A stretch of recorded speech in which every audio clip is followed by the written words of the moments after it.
So বন্ধুরা কেমন আছেন সবাই? আশা করি ভালো আছেন, আমিও ভালো আছি। তো আজকে আপনাদের আমি মরুভূমির একটা চিত্র দেখাই যে মরুভূমি কিভাবে বৃষ্টি হইলে মরুভূমি কিভাবে পাল্টে যায়।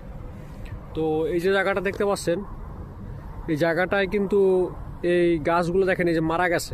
এই গাছগুলো কিন্তু গরমের সময় লাগানো হয়েছিল, এক জায়গা থেকে তুলে এনে এই জায়গাটায় লাগানো হয়েছিল।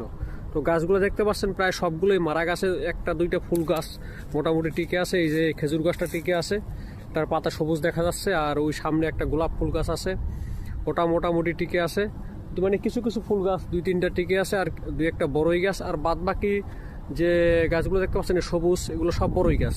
এই যে এই পাশে, এই যে এখান থেকে প্রায় 12, 13, 14, 15টা বড়ই গাছ আছে। এগুলো লাগাইছে গত বছর শীতকালে, তো এখন বড় হয়ে গেছে। কিন্তু এই গাছগুলোর গোড়ায় আপনার এই যে সবুজ দেখতে পাচ্ছেন, এই যে ঘাসগুলো, এই ঘাসগুলো ছিল না। মানে প্রত্যেকটা গাছের গোড়ায় কিন্তু আপনার দেখা যায় যে প্রত্যেকটা গাছের গোড়ায় মানে ইয়া আছে, এই যে থানকুনি পাতার মতো, আমাদের দেশে যেমন থানকুনি পাতার মতো এক পথ গাছ দেখতে পাচ্ছেন, যে এই যে থানকুনি পাতার মতো, কিন্তু এগুলো থানকুনি পাতা না।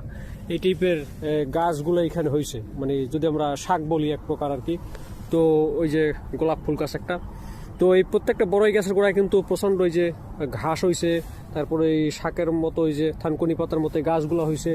তো এগুলো কিন্তু কিছুদিন আগেও ছিল না, মানে খুবই ছোট ছোট ছিল। মানে অক্টোবরের পর থেকে যখন গরম কমছে, কিছু কিছু ছোট ছোট অল্প অল্প এইগুলার গোড়ায় ছিল। কিন্তু গত বুধবারে বৃষ্টি হওয়ার পরে মোটামুটি এগুলা বৃষ্টির জল পাওয়ার পরে একদম দেখতে পাচ্ছেন যে কিভাবে সবুজে ভরে গেছে প্রত্যেকটা গাছের গোড়ায়। মানে ঘাস, তারপরে ওই শাকগুলা, এরকম কিন্তু এই জায়গা পুরা সবুজে ভরে যাবে আগামী সোমবার, আগামীকালকের এবং বুধবারে বৃষ্টি হওয়ার চান্স আছে আরও। এবং সামনে আরও বৃষ্টি হওয়ার চান্স আছে, বৃষ্টি হবে। তো বৃষ্টি হইলে এই জায়গাগুলো আপনারা এখন দেখতে পাচ্ছেন, আমি আবার দেখাবো মোটামুটি 1 মাস পরে দেখবেন যে এই জায়গা কিভাবে সবুজে ভরে গেছে।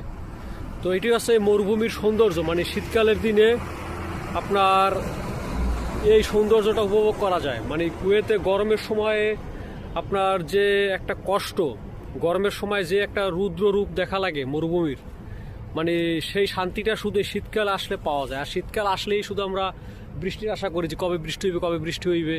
বৃষ্টি নামলে একটু ঠান্ডাও পড়ে, ঠান্ডাও শুরু হয় ভালো মতো। আর প্রকৃতিতে এরকম সবুজ ঘাস টাস জন্মায়, গাছপালা জন্মায়, যেগুলো দেখতে ভালো লাগে। মানে অনেকটা আসলেই ভালো লাগে, মানে খুবই উপভোগ করি এগুলো যখন দেখি। তো ভালো থাকেন সবাই, ধন্যবাদ।